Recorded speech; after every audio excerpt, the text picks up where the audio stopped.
Williams every day who's hitting me up with 12-man blitzes. There's only 11 on defense. I know. He said 12. Exactly.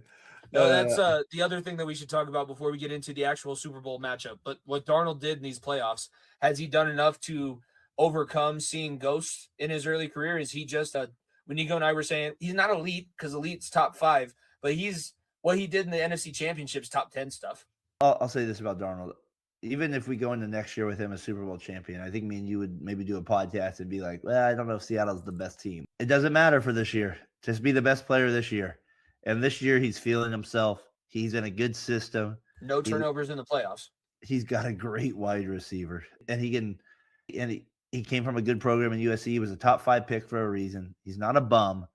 I would say he's not seeing ghosts anymore, but I would also look at you and say, I'm not necessarily taking the Seahawks just because they won a Super Bowl because of him too. So do you like him more or less than Lawrence? Because we said similar things about Lawrence. Do you have more faith in Darnold or Lawrence repeating success next year? I think Darnold probably does. I think Darnold is more of a system quarterback than Lawrence, and he can somehow play within a system a little bit better.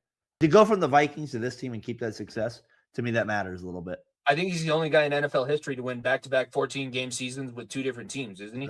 That makes sense. That's hard to do. Because it's hard enough to do with the same team. I don't even know if Brady did that with all those Patriots teams, winning back-to-back 14-game seasons. Yeah, that obviously there's one more game, so there's probably even less people that have done it over the history of time. But now I think I like Lawrence. It's like one of those. I like Lawrence's talent, but then you're like, Darnold just knows how. He's figured it out how to play within a system, and he has a great wide receiver.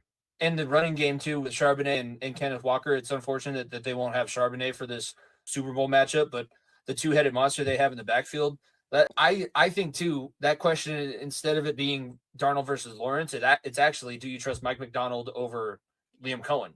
And it's 1 year extra, but what Mike Macdonald put together and everything that I'm seeing from his team